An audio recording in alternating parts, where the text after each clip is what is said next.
Is it working? I think it is. All right, so where am I? Sorry to get centered here. Crap. Does that work? Am I in focus-ish? These lines going up and down. Slow progress is still progress, right? Hey guys, it's Dev. Update number 4. This one is coming to you from a hotel room in Sydney, Australia. I am going to be picked up to go play the show in 45 minutes. So I figured I would try to get this update done so it can still be uploaded on the Sunday like I had promised. How you doing? Yeah? Ish? How am I doing? Touring's crazy, man. Touring's crazy. It's funny, there's so many people in my life that love Stimulus. And it's also interesting that one of the prevailing characteristics of social interactions for me recently has been this sense that if people don't relate to how you're feeling, then the solution that they have for your problems are just so flippant. It's like, I'm so fortunate to do what I do. I get to play music and travel and see things and eat different food and be with people, but you know, my threshold for stimulus is so low and has been since as far back as I can remember, but now more than ever I'm aware of it. I think that in the past I would either try to convince myself that I wasn't wired the way that I am, or there's a certain amount of bravado. You don't want to admit that everything is overstimulating, like everything. From 10 minutes after I get out of bed until I'm asleep, it's just, the threshold is so low. And so there's a lot of people who I know who love stimulus. They're just like, all you have to do is accept the fact that it's awesome and then it's great. And I'm like, no, it is awesome, but it's even social interactions with the people closest to me, I need to recover from, let alone going to these crazy cities. And then, it was a 30-hour travel day to get to Perth. And then, the shows are amazing. And the band is amazing. And the audiences are amazing. But I mean, it's like, when I get back to the hotel at night, I'm just like, oh my God. So I've been thinking about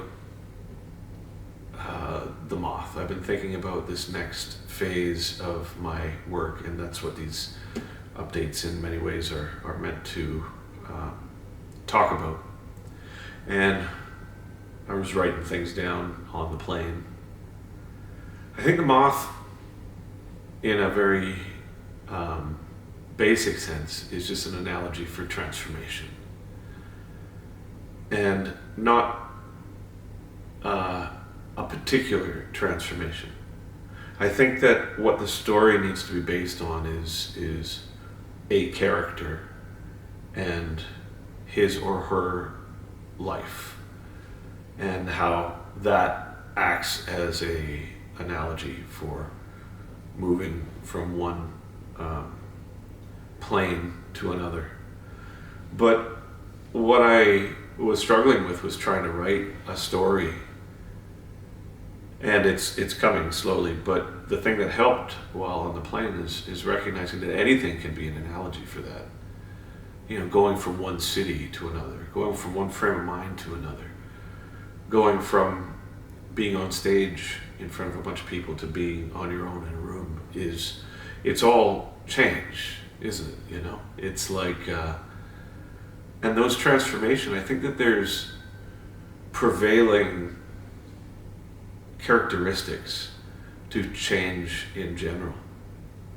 And so what I started thinking is what you need to do in order to connect to that conceptually is just draw from the consistencies between these things.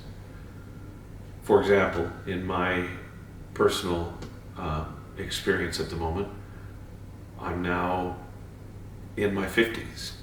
So there's all sorts of personal change that comes with that, you know, like whether or not it's long-term relationships or kids moving out or parents getting older or people passing away, and your body changes and your face changes and your threshold for stimulus changes. But all those things there's a common denominator in all of that. And I think if I was to define it, at least at this stage of the process, the common denominator seems to be, well, you have to surrender to it. You can't change it. You can't control it. You can't change. You know, I think that society in general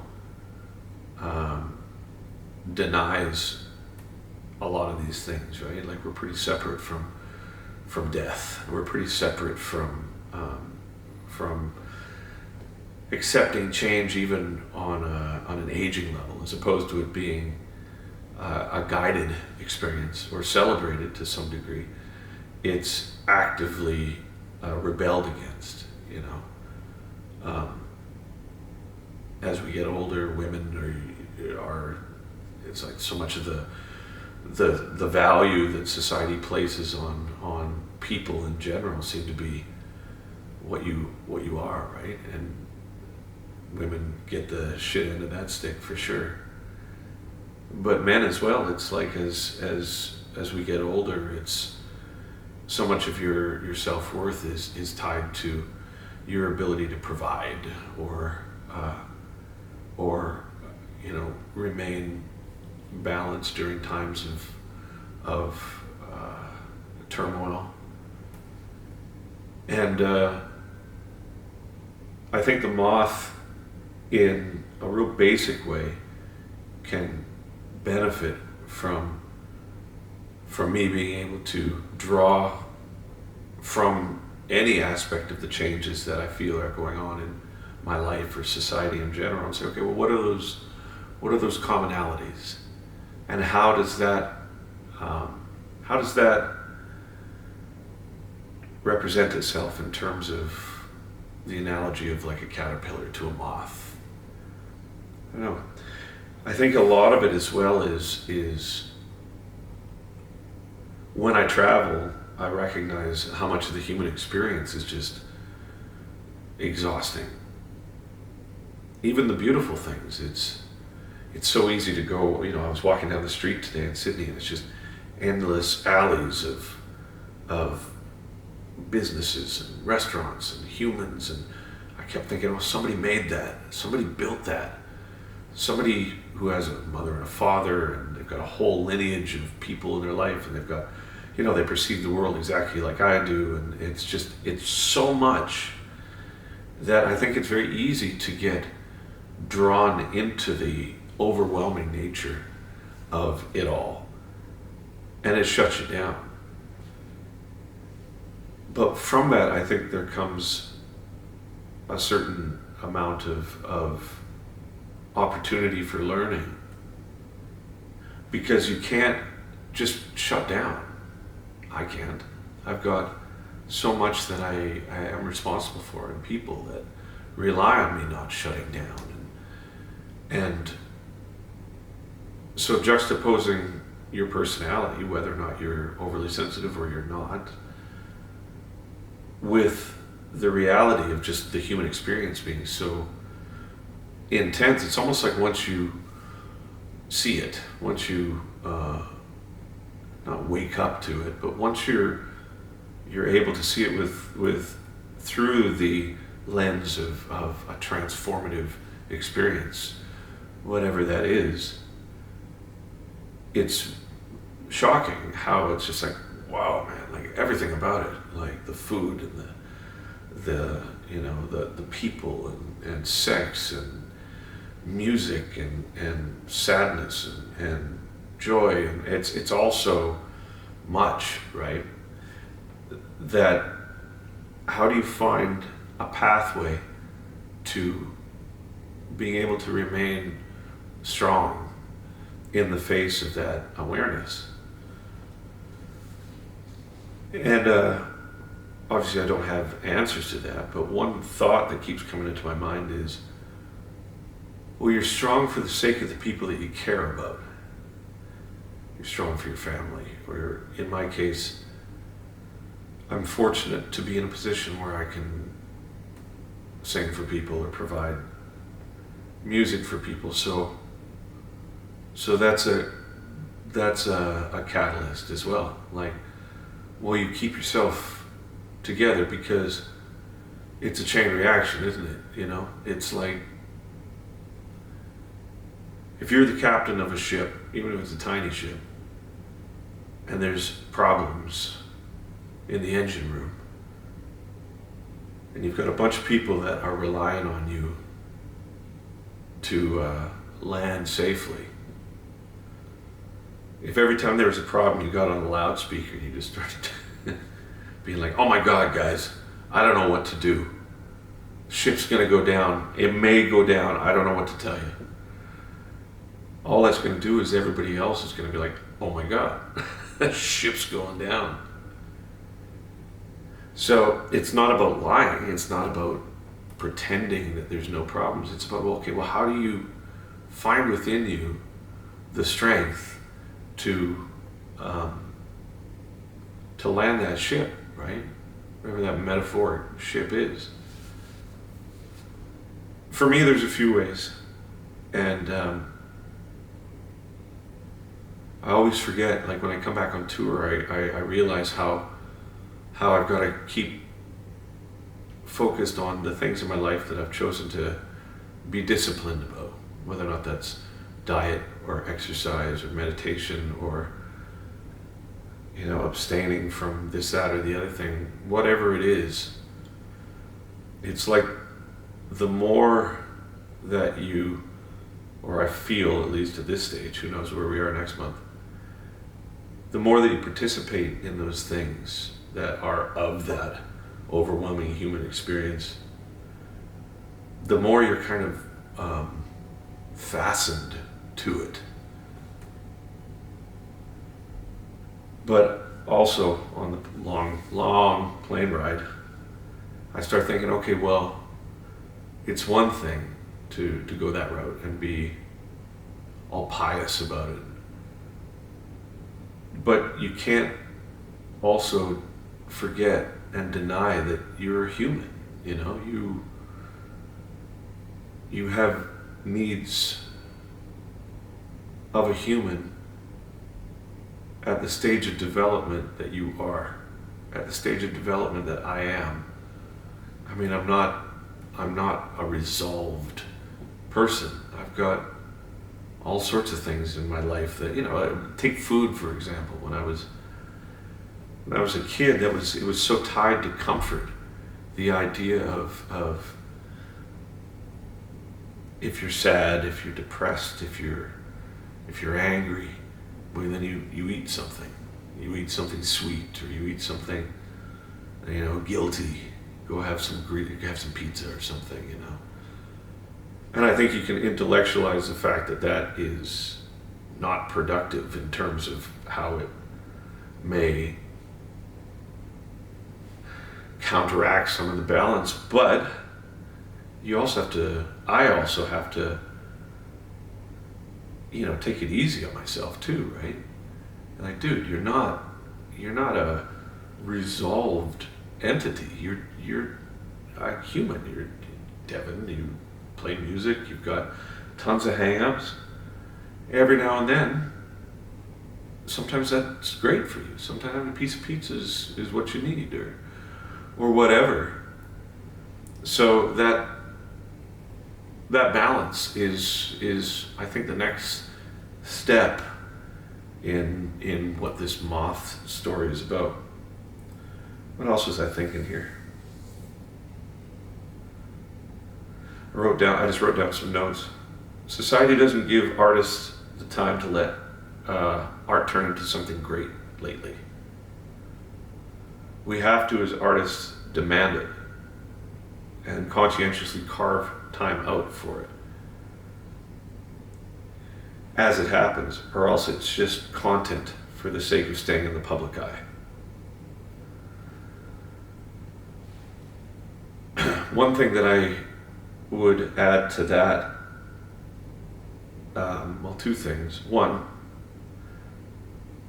there's not one process that fits everybody, you know what I mean? There's not one artistic process. As much as I rattle on about process, I'm certainly not saying this is the process. This is my process. It's all fluid. It changes every time we do a project. This BS that I'm rambling about now, this has been going on since the very first one, since SYL or Ocean Machine. It's always been this kind of like, that's how I am, right? And I make peace with that. But it's not going to be for everybody, right? So as you're doing your process, if it doesn't include this, I mean, you're probably fortunate. But to find ways to carve out time to allow your work to become what it's supposed to be once your changes have settled and you can really actively participate with what your current frame of mind is. You know, without all the hubbub. I think another thought that went along with that was plaguing me on the trip as well is you feel like, oh, you have to provide content. You have to, and not just like YouTube stuff, but just music or you know, funny videos or something. It's a very fine line, because if you choose to do it, if you found something that you feel like is worth the time, which I feel this sort of thing is for me, then it's worth it. But other than that, man, I feel like just if you're just trying to stay relevant, if you're trying to stay in the public eye, if you're trying to stay, you know, I'm here. I think that's in direct opposition to allowing your frame of mind to settle into its current identity.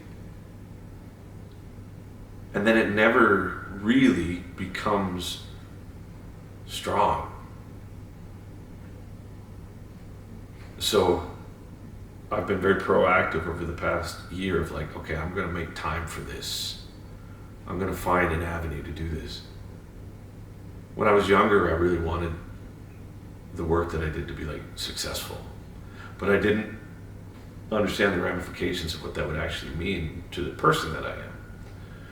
So fortunately, I've managed to find myself in a position where the audience that participates in this stuff, by and large, are the type of people that I want to play for. That I feel it's worth the fight. It's worth the psychological ups and downs that come with this life for me. Again, just for me. And I'm so grateful that it never turned into something huge. What's that saying? Being successful in a sick society is no measure of true success. I don't think it was that. Something like that, though. And I agree. So as I get ready to start these vocal warm-ups and get ready to play the show in Sydney, we did Melbourne last night, Perth the night before, and Brisbane tomorrow. When I look out over the audience, I think, oh, these are the type of people I want to play for. You know? oftentimes people are trying to convince you to widen your reach. If you do this, you get that demographic. If you do that, you get that demographic. I'm like, man, I've already got enough issues with the demographic that and the people close to me that already think I'm fucking banana.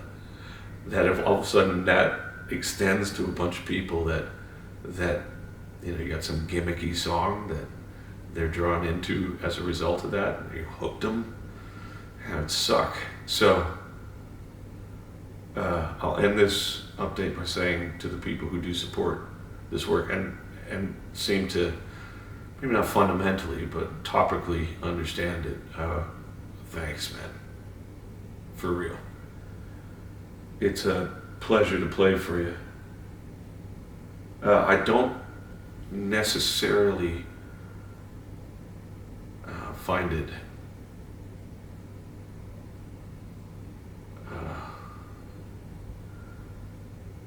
well, nothing's easy. Nothing's easy for any of us. But I find it humorous how even amazing things can just be so overwhelming. Even great energy is energy. So my job with the Moth and in general right now is like, how do you navigate and balance yourself for this process? And I'll keep you posted. I don't know what the hell I'm talking about. I'm tired. See you next week. I'm gonna play a show. Cheers.